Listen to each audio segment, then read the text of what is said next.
Joel, f***ing get up! Please stop! Please! You're a piece of shit, Abby. I found Joel's brother. He's at a settlement out in Wyoming. I have no idea what the law says. Everybody I have cared for has either died or left me. I killed my friends. I let you both live. And you wasted it! Bacon sandwiches.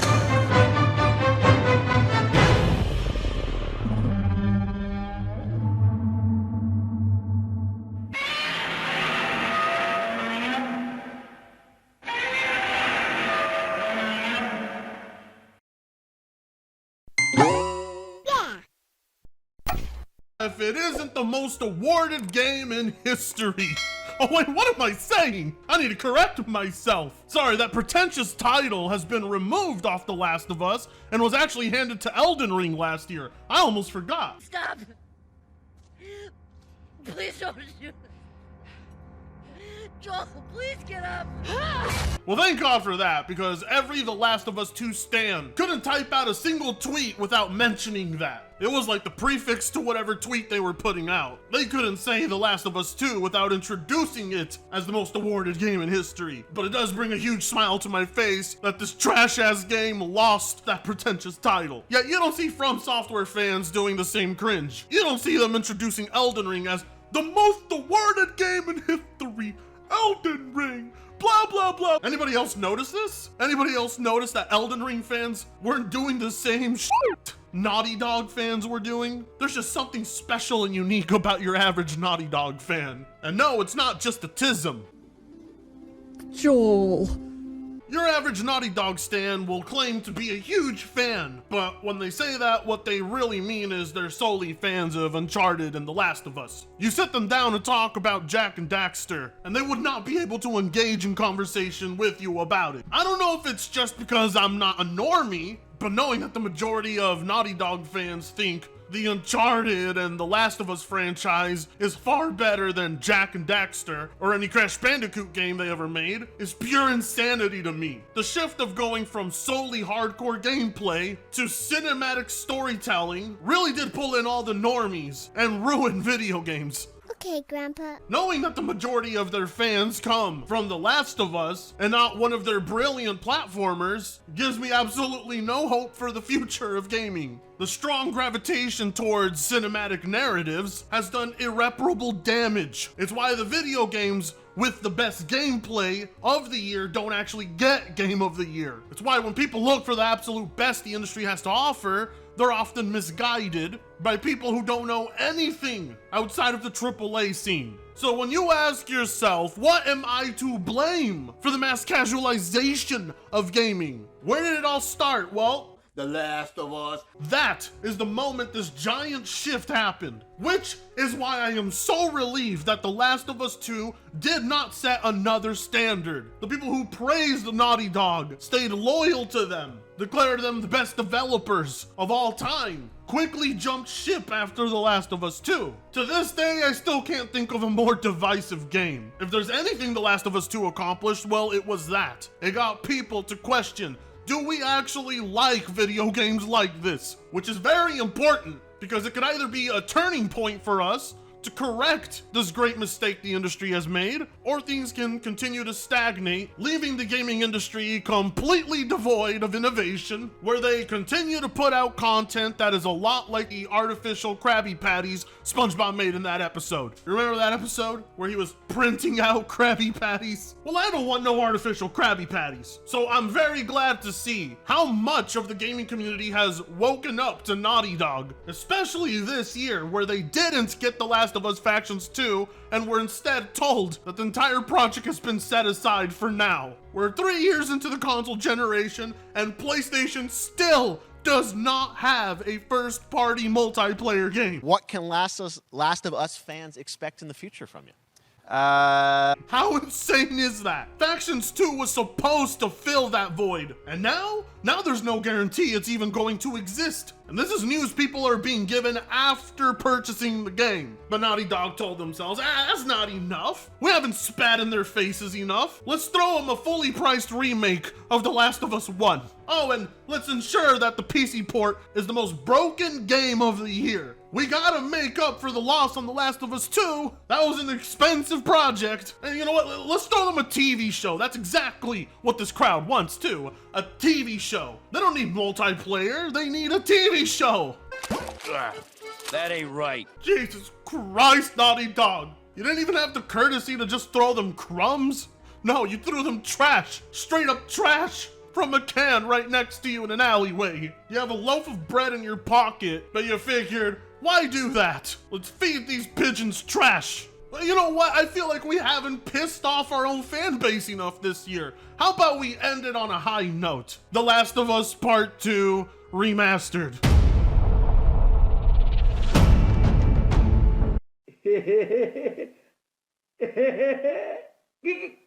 Oh, God, Sony! What is going on over there with you guys? Were the mass layoffs not enough? That didn't cover the costs of The Last of Us 2? The Last of Us 1 remake wasn't enough? The money from the TV show wasn't enough? You need to instead re-release the same game again? Like you didn't just do that this year? Seriously, what is wrong with Naughty Dog?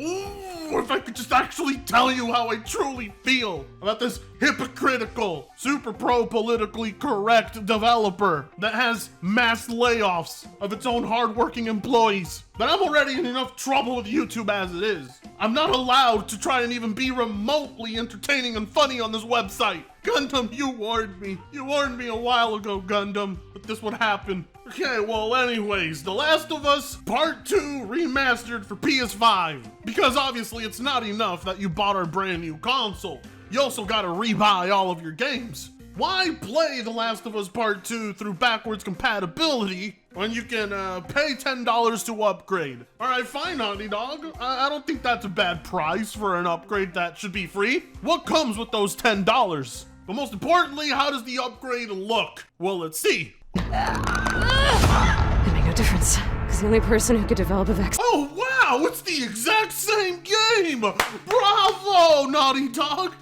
You did it again! You managed to somehow replicate the exact same product! Abby is just as hideous as she was on PS4. Oh wait, this is supposed to be an upgrade? Could have fooled me! I wouldn't have known unless you titled it that. Ah yes, Abby's back freckles look just as high definition as ever. And it would seem the 6.4K dislikes to 1.6 thousand likes agrees with me. This isn't disappointing, it's not underwhelming, it's not exciting, it's just gross. It's the most blatantly obvious cash grab Sony has had this year, and they've had many, but this one in particular really sticks out because The Last of Us has been milked for everything it's worth. And the craziest part is all the milking was done within 1 year. They milked this game for everything it's worth in 1 year. Most developers pull that off throughout a decade. Naughty Dog managed to do it in 12 months.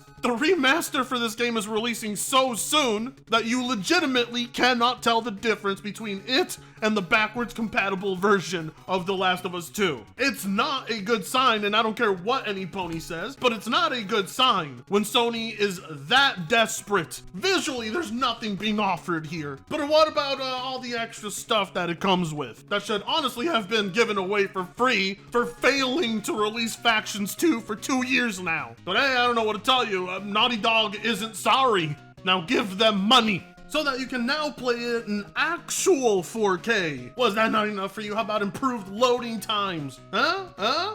Or a host of graphical improvements that I have yet to actually be seen. What, are you really that ungrateful to Neil Drunkman? What about that roguelike survival mode entitled No Return? Or I'll give him that. A roguelike mode is cool, especially for a game like this. Although I must admit, it feels more like a pity update. Like Naughty Dog feels bad, you guys have nothing to play because Factions 2 isn't out. But instead of making you feel better, you need to make them feel better by giving them $10 so you can get this roguelike mode. You get 3 new levels that weren't in the original, developer commentary, guitar free play, and a new weapon skins. Honestly, not bad. I mean, they're at least throwing you some content with this update that, again, I keep arguing should have been free, but for like $10, it's not bad. But you actually have to own the PS4 version in order to make this a cheap upgrade. If you don't own the game, it's full price. So go to Walmart, get a copy of The Last of Us 2 out of the $5 bargain bin, pay $10, and you'll have the cheapest entry to this. I mean, you may be able to get a copy of The Last of Us 2 for even cheaper than that. I have seen people build coffee tables with these. I needed another copy of The Last of Us. I'm making a coffee table out of them. I mean, don't get it twisted. The graphical update is an absolute joke, which should rightfully be called out. That is not worth a dime. Get your heads out of your asses, Naughty Dog. This is a DLC update repackaged as a remaster, and it's absolutely tasteless. I mean, I kind of admire it. The way you're ripping off PlayStation fanatics is truly remarkable. So you know what, actually, screw it. Why should I be upset on their behalf? That makes no sense. Lay waste to them, Naughty Dog. Keep milking your franchise for everything it's worth. I know those ponies got way more money on them. You got it all backwards. You sure don't rent because you can't pay. Sony. Don't pay your bills first. Pay Sony. first. Keep your funky bullshit 10%. That's a tip. Sony. You don't want no tip. Sony. Just want it all. Huge W upgrade confirmed. Oh, Pio, you know we love you on this channel, and we're just looking out for you. Well, I am, anyway. My audience is a lot less forgiving. Sorry about that. They can be a little autistic at times. But like I said, I'm looking out for you, Pio. It's not a huge W. There's just something else for you to buy. A W would have been if this was free, because when it comes to The Last of Us, it's been nothing but back-to-back L's throughout the entirety of 2023. Naughty Dog is going to have to do a hell of a lot more than this before I'm willing to ever hand them a W again. You are way too forgiving, Pio. What they did with Factions 2 should have you asking, that's it? You need to make it known to them, Pio, that this doesn't make up for anything. I mean, if you really want to try and get people's attention and money, why not release one of the biggest DLC packages ever, where it's an entire Joel storyline dedicated to him, where you play as him, in events that take place before he gets his Joel in 1 from Abby. Make it up to the players by giving them what they actually originally wanted. It's not hard to figure out. Give them a meaningful playthrough with Joel. The Last of Us 2 Remastered will score higher and sell better than the flop Starfield. Real gamers know the truth. The truth is, this isn't The Last of Us 1. People were willing to buy a remaster of that. This is The Last of Us 2, the divisive game, the one that isolated fans and is nowhere near as beloved as the first one. So, sell better than Starfield? Yeah, no, not a chance. Score higher than Starfield? Oh yeah, absolutely. I highly doubt reviewers are going to give The Last of Us 2 a lower score. Hell, they may give it a higher score on its remaster. You never know. I mean, seeing as how Resident Evil 4 is runner-up for Game of the Year, had The Last of Us 2 Remastered released just a bit earlier, it would have probably qualified for Game of the Year. If they could give The Last of Us 2 Game of the Year for the next 10 years in a row, they would. So thank God it was announced too late to meet the deadline. Expect fanboys right now. Going at PlayStation fans who are excited for The Last of Us Part 2 Remastered. And that is very based of them, as they should, because in their world, things like this are free. In your world, they charge you for it, and it's somehow a W. You need to be bullied until you understand you are being a huge simp for a corporation who wishes they could monetize the power button on your console. We all know that PlayStation likes to remaster games from the previous generation for the current generation. The Last of Us Part 2 is just the next one in line. Why are dudes getting outraged over something that they knew was going to happen and that they don't have to buy? Yeah, you know, guys, just pretend it doesn't exist and pretend not to be upset by it. Join me and the millions of other simps who will just turn their backs and act like they just saw nothing. My God, what would ponies do without us? Seriously, if there was no one else watching a pony's back, Sony would be charging them for each time they use the disk drive. $2 each insert, $1 each time you want to eject the disk, and a $10 overnight fee